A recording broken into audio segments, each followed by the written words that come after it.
Добар ден, почитувани, ова е уште една нова Телма амбуланта. Што е тоа кенгурска нега и на каков начин ги спасува животите на предвремено родените бебиња? Колку време во текот на денот бебето би требало да престојува на градите на мајката или таткото? Дали тој контакт секогаш треба да биде кожа на кожа? Како треба да напредува предвремено роденото бебе кога ќе дојде во домот и што е тоа коригирана возраст, на каков начин се пресметува? Имаме многу прашања, а одговори ќе побараме од примариус доктор Марина Поплазарова, педијатар во Ремедика. Разговорот ќе го проследите веднаш по рекламниот блок. Останете на Телма.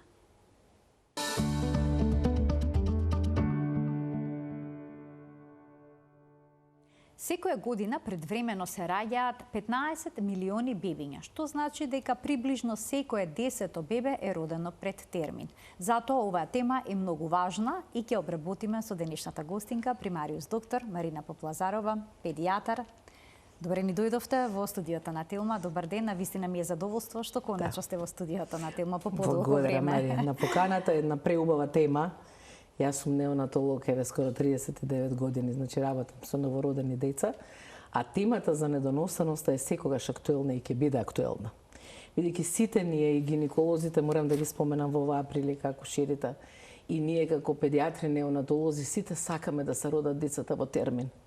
Термин значи дете кое што е веќе со полни 37 гестацијски недели, значи од 38-та недела натаму, кога е комплетно зрело, за да таа транзиција успешно ја помине од интраутериниот во екстраутериниот живот и обкружување.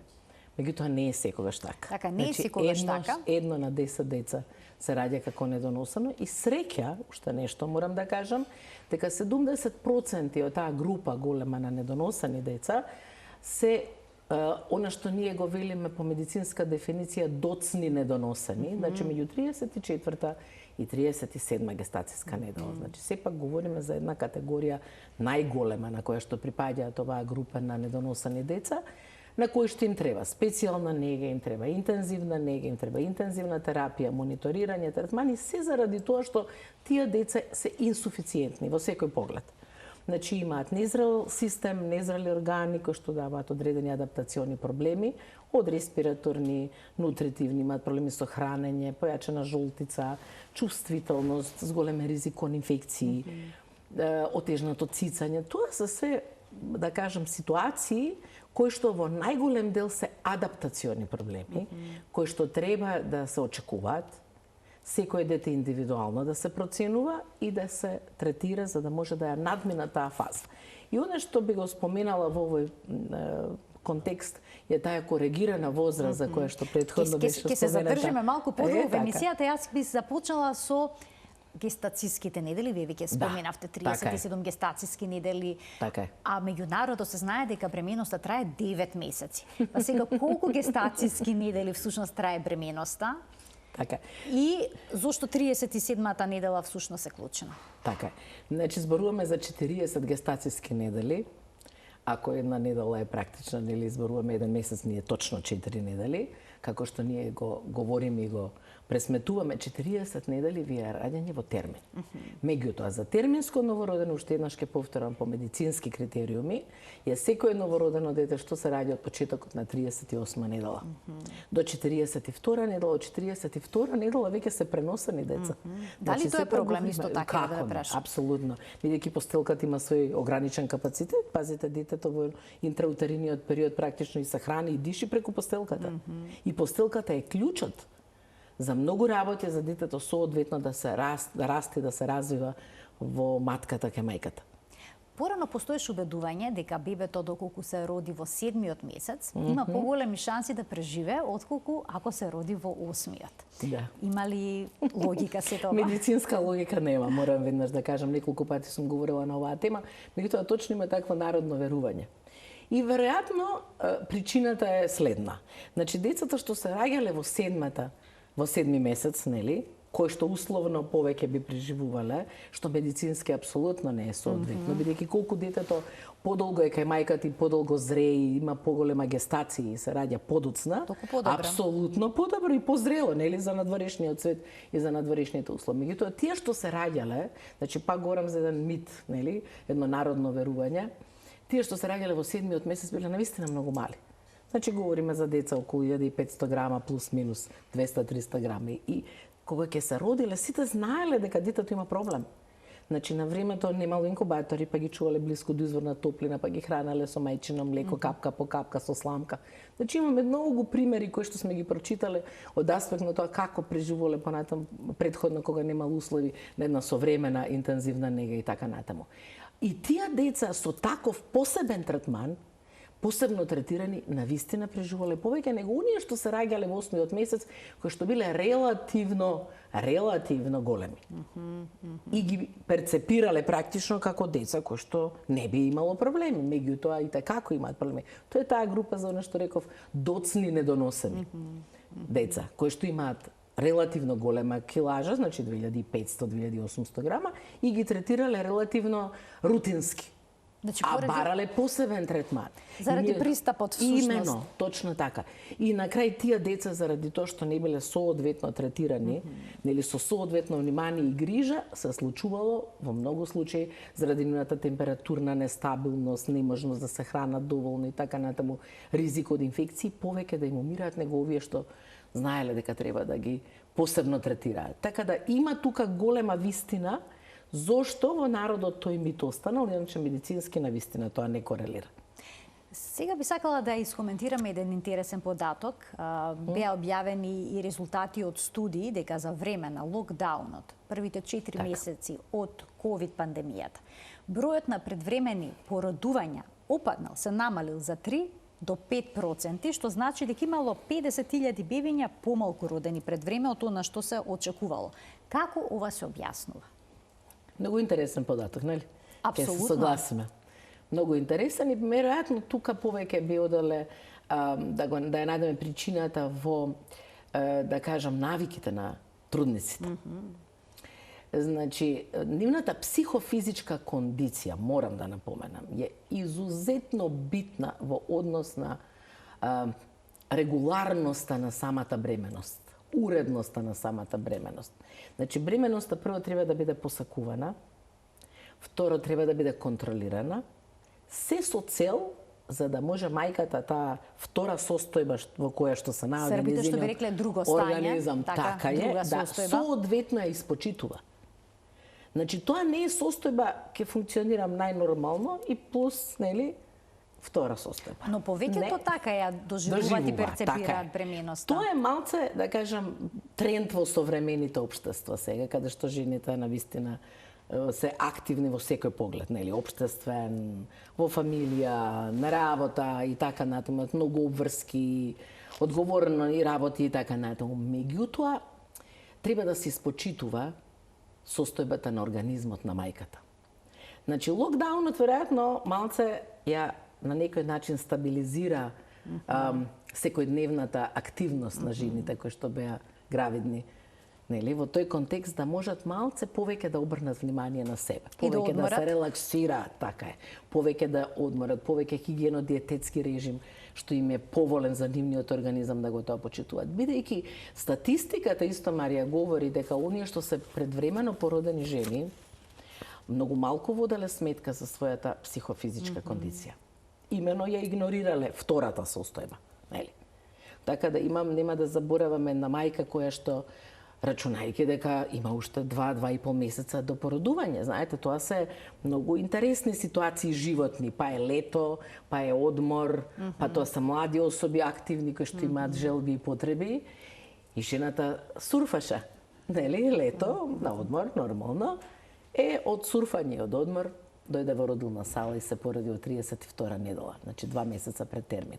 Сакам да кажам, такви амбиции се понекогаш ризични. И тоа треба жените да знаат, бидејќи треба да го почитуваат. Моментот каде што треба да се посветат на нега, практично и грижа за своето дете уште во интраутериниот период. Значи грижа за себе, повеќе одмор. Водење сметка за почитување на својот организам. Така е. Бидејќи после тоа, знаете, нема ништо подобро од тоа да е детето таму каде што е, да се контролира рано ако има проблеми да се интервенира, меѓутоа да се следи, да се почитува таа втора состојба. Сега ќе продолжам со уште еден интересен податок, односно препорака на Светската здравствена организација и се однесува на кенгурската нега на предвремено родените бебиња, уште во родилната сала. Така. И вела дека е подобра од инкубатор. И сега се препорачува да се воведува веднаш. За каква нега станува најнапред збор? Да ни објасните, па потоа ќе ги разгледаме и придобивките. Така е. Значи, ајде да почнеме од доносаните деца. Значи, децата што се родени во термин, кои што се спремни многу малку, им треба за да поддршка и помош, за да може да почнат правилно да дишат и да се термостабилизираат. Ги чекаме, нели, во една термонеутрална средина, ги затоплуваме, ги стимулираме, ги сушиме, ги чистиме дишните патишта, опремата за реанимација ни е тука во секоја родилна и операциона сала. И многу рано ги ставаме на градите на мајката, односно на кожа со кожа контакт. И децата тоа го чувствуваат. И многу пати ни се случува дете кое што е породено минут, 2, 3, после раѓање кое што плаче, ако го ставите кај мајката, Ќе се смири? Ќе се смири. Тоа е неверојатно. Децата си ги чувствуваат мајките. Значи, тоа не е ништо ново. Сепарацијата треба да знаеме дека е стрес на детето. Значи, тој стрес го надминувате со тоа што детето повторно го враќате кај мајката. Да ја помириса, да ја почувствува, да ја го чуе срцето, да ја почувствува незината топлина. А топлината мајката ја користиме како грено тело, да знаете. Токму заради тоа што има многу хормонален статус таков каков што е за породување и жената има топлина, зрачи топлина. Така да тој момент мајката исто така веднаш се заборава тоа што било предходело. Стресот од породување се надминува. Болките се заборава во тој момент. Така и тоа е еден прекрасен момент. Значи на таа симбиоза што се прави повторно.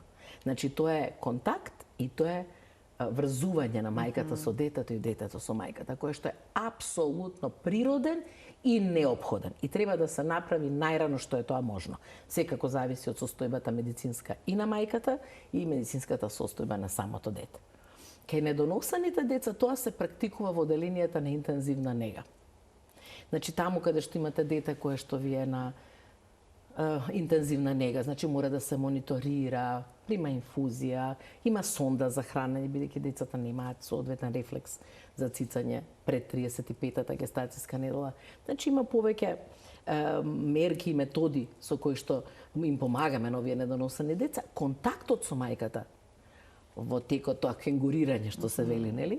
Доаѓа од кенгур и кенгурирање, каде што мајката си го става детето на своето тело и практично тоа врзување и тој контакт помага исто и на мајката, помага на детето. Цело време додека детето се кенгурира, имате континуирано мониторирање на виталните функции на детето. И точно може да се види како децата се успокојуваат, како сатурацијата со кислород се стабилизира. Одвоивме ние на што се влие. Така е. Можеме да погледаме, вели многу бенефити во тој смисол. Ги смирува и опушта и мајката и бебето. Така е. Ги регулира отчукувањата на срцето и дишењето на бебето, ја регулира телесната температура, овозможува колонизација на бебешката кожа со мајчини добри бактерии, стимулира доење. Така е. Затоа што мајката кога го гушка детето, практично, гледајќи го детето, допирајќи го детето, се стимулира лачење на двата хормона за доење. Тоа е пролактин и тоа е окситоцин од незината хипофиза и хипоталамус и доаѓа до стимулација на млеко. Пролактинот ни е важен за создавање на млеко во млечните жлезди, а окситоцинот е за истиснување на млеко. И втора работа, окситоцинот дава чувство на спокој, на среќа, на мир. Така да тоа е навистина една придобивка која што природата ни ја дала, која што треба да се искористи. Има бенефити мајката и детето. Ви прашала во однос на колонизацијата на бебешката кожа со мајчините добри бактерии. Обично до неодамна постоеше страв мајката да го допре бебето за да не му пренесе некои лоши бактерии, но сега велат напротив, земете го бебето, ставете го на градите за да се колонизира со бактерии. Да, како може волку ставовите да се менуваат? Мора да се биде многу внимателен. Нели? Значи ништо не е црно-бело. Апсолутно. Значи имате добри, имате лоши бактерии, каде се, во колкав број се, колку се агресивни, каков е домакинот. Значи тоа сето е многу индивидуално. Мајката на својата кожа, сите ние имаме добри бактерии. ставајќи го детето на себе, практично и цицајки детето, зашто го ставаме на града, нели? Детето од кожата на мајката и од ареолата на мајката, од брадавката на мајката, исто така внесува добри бактерии заедно со колострумот. Значи, колострумот е нешто што дава комплетна имунизација на детето, на се она што мајката го има преживеано и поминато во текот на целиот нејзин живот, како што изреагирала имунолошки, го пакува и го преку колострумот дава и имунизира и заштитува незиното новородено дете. Затоа толку многу се бориме за секоја капка колострум и толку многу инсистираме детето да биде доено на почетокот. Значи, ова е една ситуација која што е природна и биолошка и на тој начин треба да се тоа стимулира. Кога станува збор за предвремено родено бебе, колку време треба оваа кенгурска нега да трае во текот на денот? Значи, минимум 2 часа се препорачува, меѓутоа пак ја споменам, многу индивидуално, бидејќи треба да процените состојбата и на самото дете. Компликациите што ги има, неговиот морбидитет и така натаму, така да секое дете индивидуално би требало да има одредена препорака за таа метода на кенгурирање. Како и да е, секое кенгурирање додека се случува, детето има континуирано мониторирање на виталните функции. Бидејќи никош не знаете кое дете може да има одредена компликација во кој момент и како ќе реагира. Доколку бебето седи долго време, да речеме 8 часа, дали тоа значи дека бара преголема посветеност од мајката? Да, секако, меѓутоа и најмал контакт е добар контакт. Ме разбирате? Така, јасно. Значи, тоа сето мора да се стимулира, меѓутоа, пак ќе кажам, мора да се стави во една реална рамка. Иначе, да напоменеме дека самата метода на кенгурирање произлегува е првпат промовирана во Јужна Америка. Значи, во една средина каде што немале доволно инкубатори, каде што немале доволно интензивна нега и средства за интензивна нега и терапија на самите новородени деца, се обиделе во такви услови каде што имале голем број на деца на кои што таа им била потребна, да искористат мајката како инкубатор пред се. Значи, нешто што ќе им даде на децата шанса, поддршка за да може да преживеат. После тоа добива една друга димензија, која се виделе сите придобивки кои што таа метода на кенгурирање ги носи, и мајките сега ги става во интензивните современи неги, центри каде што се дава таква интензивна нега и поддршка на недоносаните деца, се со цел овие бенефити за кои што говоревме да ги добиеме.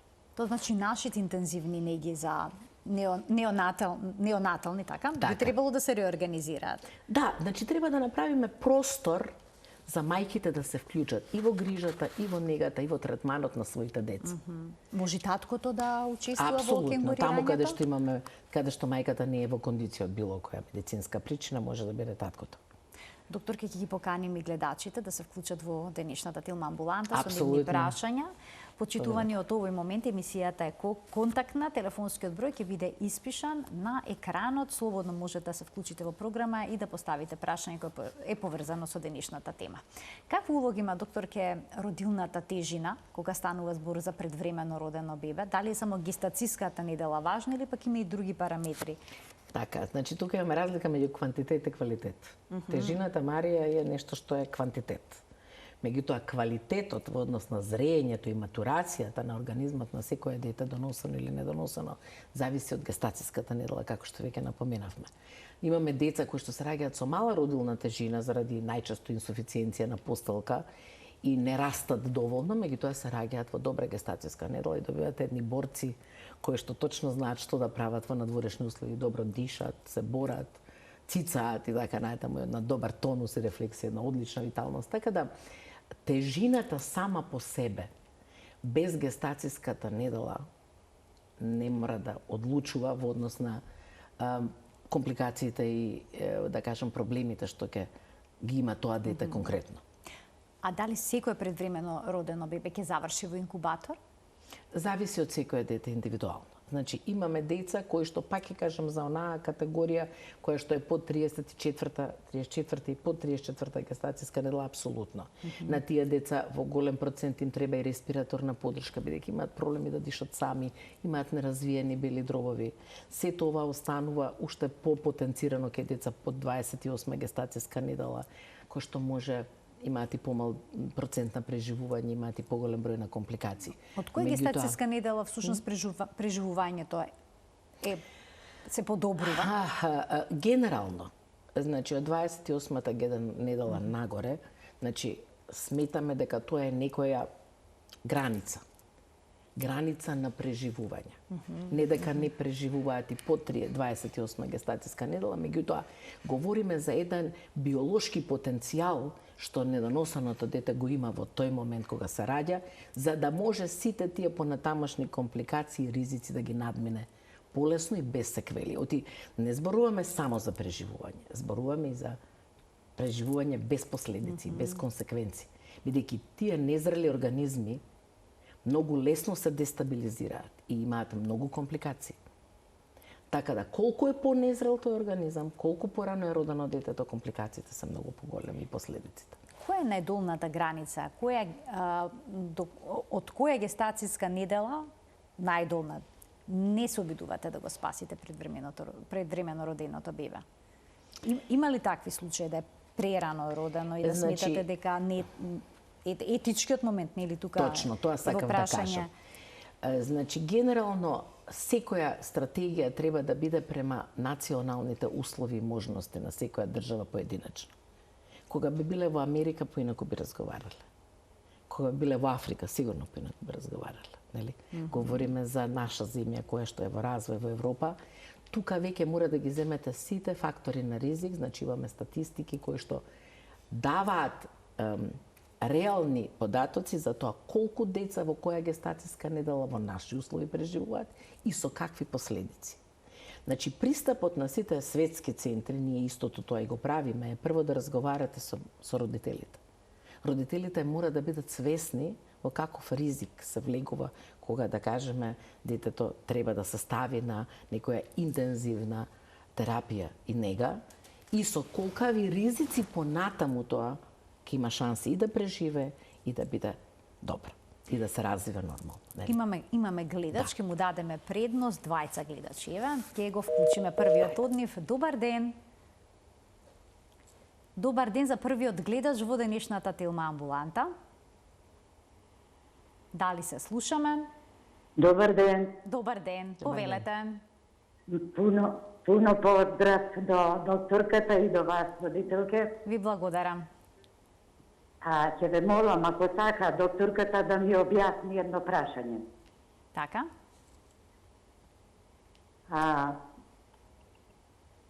Ве слушаме, само ќе ве замолам да го намалите тонот на телевизорот. Веќе го намалам. Разговорот следете го преку телефонската слушалка. Да, ве слушам. Ете така. Сега го очекуваме вашето прашање. Ќе замолам докторката, ако сака да ми каже едно случка за мојата ќерка. Таа беше бремена 6 месеци. 6 месеци и пукна во денјакот и го изгуби детето. Од што може тоа така да се деси? Од што може пред време да пукне во денјакот и да се породи пред време. Ви благодарам за вклучувањето во програма. Навистина ми е жал што сте имале вакво животно искуство. Точно така, многу ми е жал, зашто ова се травматични моменти секако до 6 месеци и така натаму. Бидејќи тоа веќе е напредната бременост. Така е, напредната бременост, меѓутоа ова прашање навистина е за гинеколог, бидејќи тој што ја следи бременоста, тоа е она што претходно го кажавме. Мора да се контролира бременоста, мора да се видат сите ризици кои што пак се индивидуални за секоја трудница поединечно и да се види што е тоа што довело до предвремено прскање на водењакот. Така да во такви околности треба да се испитаат сите можни ризици. Постелката, инфекции и така натаму, се она што треба да даде одговор за да следната бременост биде успешна. Така. Значи, гинеколошка консултација точно треба така, да има незината ќерка за да го добие точниот одговор што се случило. Следниот гледач ќе го вклучиме во денешната Телма амбуланта. Добар ден. Не се исклучил. Добра. Продолжуваме ние понатаму. Докторке, кои критериуми треба да ги исполнува предвремено роденото бебе за да биде испуштено од болница? Значи, генерално говориме за дете кое што е стабилно, кое што има задоволителен рефлекс на цицање и на хранење, бидејќи детето кога го нема развиено тој рефлекс, а тој се развива веќе еднаш напоменав некаде од 35-тата недела натаму, детето го храниме со сонда. Бидејќи тоа е пасивен начин на хранење.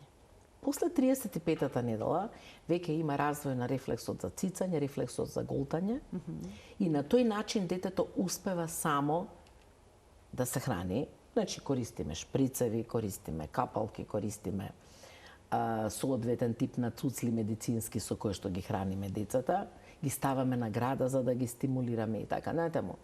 Така да во такви околности треба да добиете дете кое што е стабилно, во однос на тежината некаде веќе со 1.850 до 2 кила, тоа е некој, да кажам, општо прифатен термин во однос на тежината која што би одговарала и пред се општата состојба на детето. Значи, треба да биде температурно стабилно, треба да нема знаци за инфекција, треба да биде со жолтицата компензирано, бидејќи овие деца, да знаете, имаат исто така сериозен проблем со жолтица, се јавува порано, е многу поинтензивна и трае подолго, некаде 2 до 3 недели. Така да имаат потреба да се спроведува таа конзервативна фототерапија кај нив поинтензивно, за да таа жолтица се на некој начин држи под контрола и не направи одредени оштетувања или проблеми кај тие деца. Жолтицата ги прави и поспани, повеќе пасивни и така натаму. Инфекциите исто така стојат, бидејќи и тој момент морам да го напоменам, во голем процент најдено дека предвременото породување е ризик, практично е резултат на инфекции кај мајката, вагинални или уринарни. А ако напоменеме дека 80% кај трудниците имате асимптоматска бактериурија, значи жената има бактерии во уринарните патишта и во урината, а нема симптоми, тоа е една сериозна состојба, бидејќи тоа се многу агресивни бактерии, грам негативни, кои што може да направат претечко породување и прскање на водењакот, зрење на цервиксот и една таква ситуација која не би сакале да се случи. Значи, и е предвремено породување и плюс детето може да ви се роди со инфекција. Значи таа инфекција може да премине и на бебето? Тоа се тие асцендентни, ги нарекуваме ние инфекции, кои што од родилните патишта или од уринарните патишта може да го афектираат бебето и да добиете дете кое што ви се раѓа со инфекција. Предпоставам дека Тоа се конатални инфекции кои што ги тешок е и процесот на лекувањето, бидејќи нивниот имунолошки систем се уште не е развиен. Се уште не е развиен, точно така. Така да тоа се едни многу сериозни состојби каде што мора да се сите мерки на безбедност направат, испитувања да се направат, лекување соодветно, згрижување, поддршка, треба да се одржи хомеостазата околу детето, значи има многу елементи и ризици кои што може да допринесат до еден поволен или неповолен тек. Сепак за индивидуален пристап говориме. Споменавте дека рефлексот за цицање се развива по 35-та гестацијска недела. Што тоа значи дека овие бебиња може да цицаат, бидејќи постои едно убедување дека предвремено родените бебиња се мали, не може да фатат брадавката. Не е само рефлексот на цицање, како повеќе фактори се во прашање. Значи, не може повлечат, немаат сила. Така е, и тоа е факт. Тоа е факт. Значи, зрелоста се манифестира, односно незрелоста и преку немањето на доволен рефлекс и кондиција за цицање. Едно е децата да цицаат, друго е да може да се хранат преку цицање, ме разбирате?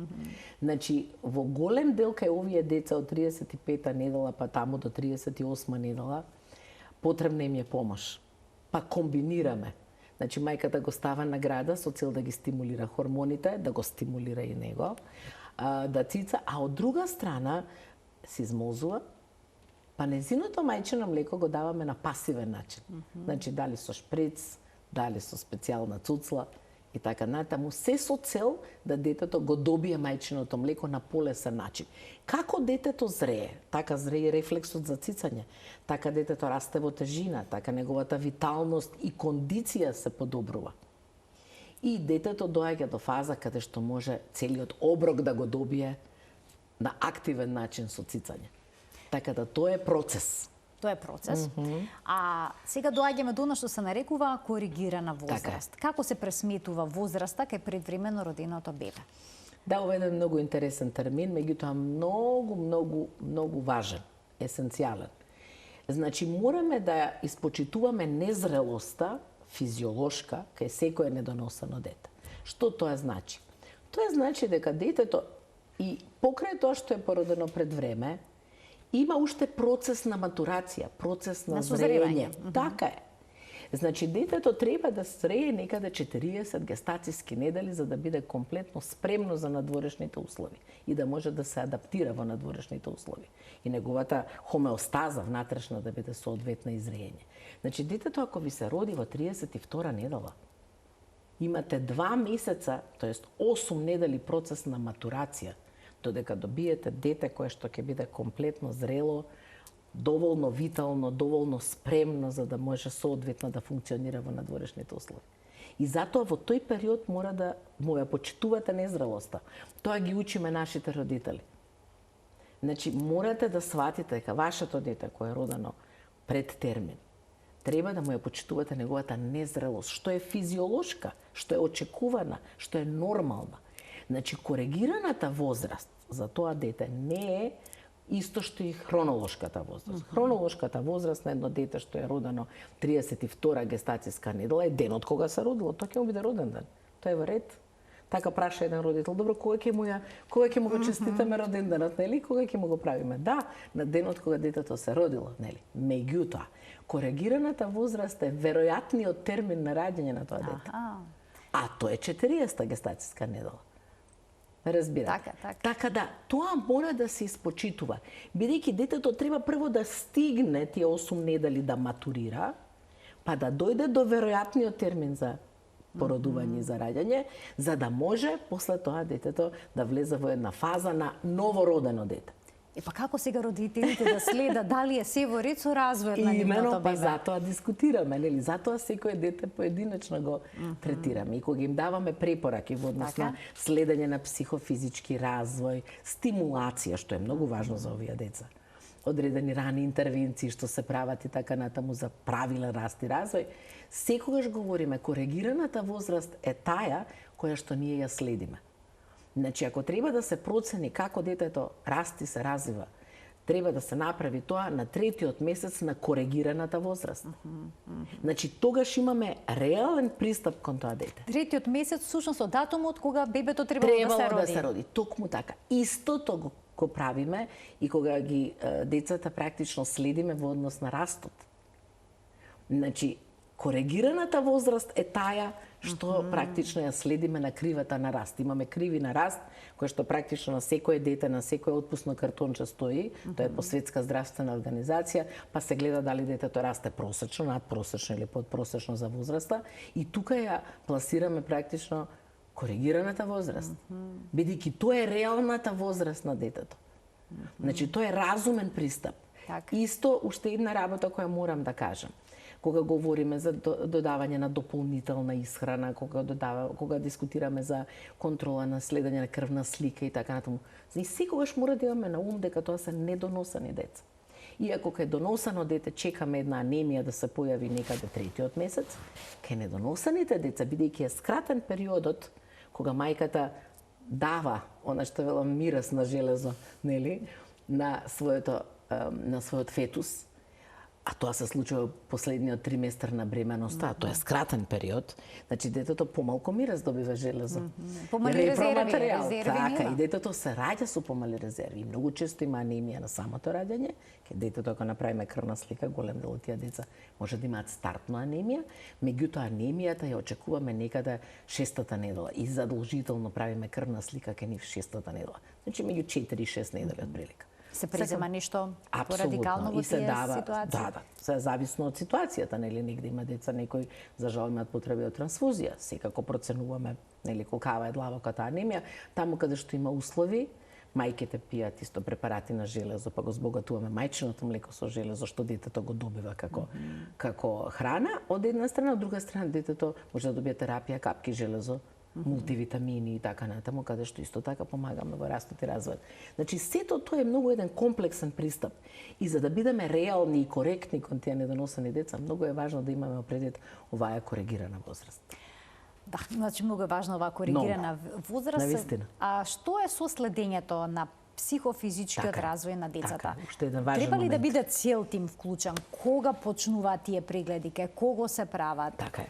Значи, овие деца ги сметаме прво за високоризични деца, да се разбереме. Нормално, колку е гестацијата помала, толку е ризикот поголем, бидејќи тоа се ризични бременности, кои што завршуваат со ризични новородени деца, ризични деца. Во тој контекст на интензивните неги ги правиме дополнителни испитувања. Значи се испитува поготоа ке деца кои што имаат потреба од кислородна поддршка по долго време и деца кои што имаат инфекции и така натаму, се прави скрининг за ретинопатија. Се уште страда видот во инкубаторот? Да, апсолутно. Мислам, тоа е заради неизралоста на крвните садови, промената на притисоци на кислород и така натаму.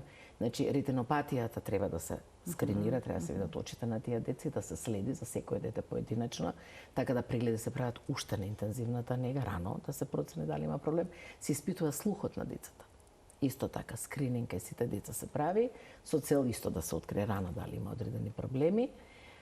И понатаму сите дополнителни испитувања, каде треба рентген, каде треба ехо на срце, на бубрези, на мозочето и така натаму. И сето тоа поединечно понатаму се следи. Таму каде што треба почесто, нели кај што има патологија секако, каде што има потреба тоа се прави рутински на 3 до 6 месеци за секој дете индивидуално. Меѓутоа овие деца подлежат на поинтензивно следење во секој случај. Дори патронажната служба има обврска кај недоносените деца и деца што се од ризични категории, значи да почесто прави посети. Матичните лекари исто така со оно отпусен картон што го добива тоа дете на испис од породилиште со сите назнаки што се треба дополнително да се прават. Исто добиваат насоки и понатаму ги упатуваат и родителите и децата на дополнителни прегледи. Се со цел за рано да се детектира проблем доколку постои и рано да се направи интервенција и корекција. Зошто е толку важна таа рана интервенција? Цело време се зборува за рана интервенција. Кој е нејзиното значење?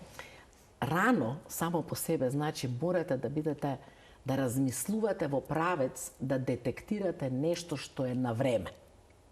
Бидејќи колку порано го детектирате, а имате еден организам во развој, значи детето расте и се развива интензивно, вие имате повеќе шанса да направите добра корекција и премостување на одредени проблеми. Ме разбирате?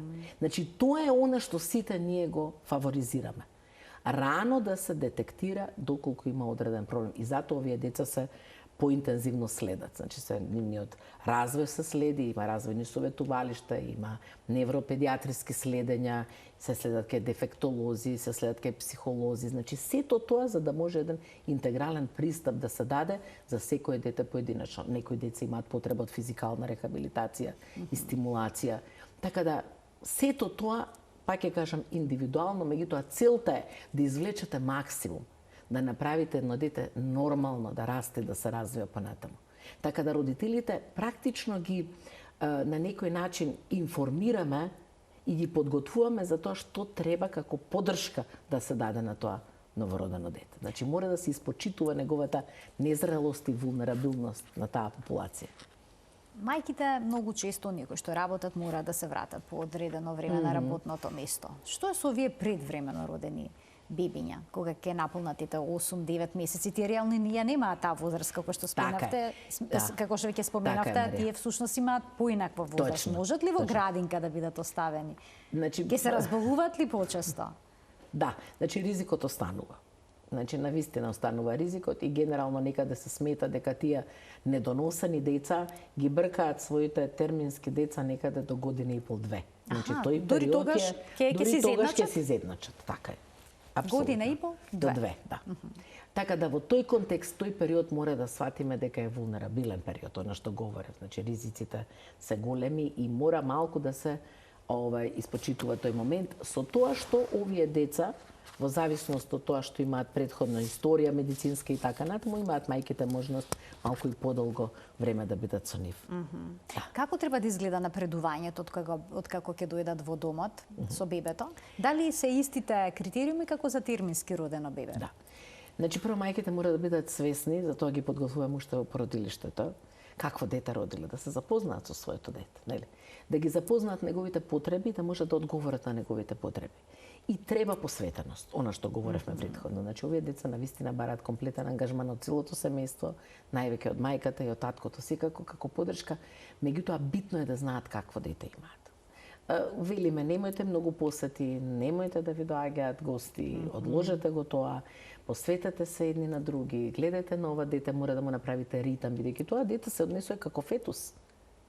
Оно не знае дека е надвор од матката, не разбирате. Него фетусот кој што спие 20 часа, Значи потребно му повеќе сон. Да, оно има потреба, меѓутоа мора да се храни, ако спие нема да јаде. Нема да се храни, разбирате, и тежината нема да биде таа која што би сакале да биде. А генерално сме задоволни ако има 20 до 30 грама пораст на ден. Меѓутоа, детето треба да биде активно, за да може, треба да биде будно, за да може да ја добие таа килажа, односно да добие храна. А тоа постојано ако спие. спие, тука имаме проблем. Значи, им велиме на мајките, расоблекувајте го, бидејќи на кожата ги имате сите тие тактилни рецептори, кои што го будат, го стимулираат. Ви треба поголо, порасоблечено дете. Менувете му пелени, значи, кога треба да го спремите за оброк. Немојте многу да го затоплувате, бидејќи ако го затоплите, повторно го враќате во фаза на фетус и детето ќе ви спие место да биде активно на града и место да биде будно и да цица. Значи има тука финеси кои што мајките мора да ги знаат кога ќе дојдат во домот, дека треба да се посветат на тоа дете толку недели додека не стигнеме до оној кој што говоревме веројатен термин за породување кој што тоа дете би го имало, нели? Односно го би наполнила бременоста 40 гестатиски недели. Имате големо искуство во оваа област. Имате навистина многу мали пациентчиња кои што се меѓу другото и предвремено Сега, така е. родени. Какво е чувството кога ќе ги видите по известно време пораснати? А тоа не може да се опише. Навистина, тоа е нешто извонредно. Бидејќи заедно со родителите учествувате како партнери сте со родителите во грижата за тоа дете. Кој што навистина треба да се однегува и да стане, или да порасне во еден здрав детски организам. Да биде здраво и среќно дете. Сето тоа, оној партнерски однос за кој што говорам, е навистина заедно вложен труд, али задоволството е, мислам, непроценливо. А што е со родителите кои што се нашле во ваква ситуација да имат предвремено родено бебе? Сметате ли дека им е потребна дополнителна поддршка, исто како што е потребна поддршка специјална за нивните бебиња? Так. Имат ли поддршка? Имат ли потреби тие за поддршка психолошка? Секако, бидејќи Марија прво не се спремни за да се случи. Никој не е подготвен за такво нешто. Апсолутно. Значи никој не е подготвен за никоја компликација која што Сите може да имат се некоја случи. идеализирана слика Така, дека и во тоа е во домот ред. ќе дојдат со здраво бебе. Така е, така. И не само тоа, дека породувањето и сето тоа ќе биде еден природен, нормален акт и се ќе биде во ред и со мајката и со детето, меѓутоа не е тоа така. Значи, па е тоа биолошки материјал, има своја специфика. Не се подготвени поготово за предвремено родени деца. Значи, мајката мисли дека се породи за 2 месеца, за месец и половина. Значи, воопшто тој термин за породување, нели што она го има, како термин за породување, не кореспондира со она што се случило во реалноста. Значи, прво шокот треба да помине. И поддршката апсолутно им е потребна, затоа тоа се случува се на оделенијата за интензивна нега, практично во породилиштата каде што треба, да ги на некој начин воведеме во тоа сценарио што им се случува. Од една страна, да не направите мајката да биде депримирана, зашто лесно може да се случи да се разочара од тоа што се случува, нели? А од друга страна, да има доволно енергија и оптимизам за да може да се бори за тоа дете. Бидејќи мајката треба на 3 часа и да има контакт со детето, на 3 часа да го дои, на 3 часа да се измолзува. Значи, зборувам за 24 часовен ангажман, кој што е заеднички, каде што треба поддршка апсолутно од сите, од целокупниот медицински стручен тим, за да може мајката, нели, да на некој начин ја прифати таа ситуација и заедно со нас се бориме за добрата иднина на тоа дете. Родителството само по себе носи бројни предизвици, Така но е, во ова е овој уште случај специфично. уште поспецифично и уште поголеми. Така е. Доктор Марина, ви благодарам многу за вашето денешно гостување во Телма амбуланта, за убавите појаснувања поврзани со оваа тема и за оние новитети кои што се поврзани со начинот за грижа на предвремено родените бебиња. Еве, значи советувате контакт кожа со кожа и откако бебето ќе си дојде во домот. Така е, гушкање. Гушкање. Контакт со мајката. И самите мајки ќе почувствуваат колку децата се порелаксирани и поспокојни кога се со нив. Ви благодарам уште еднаш многу. Да, благодарам на поканата. Поздрав.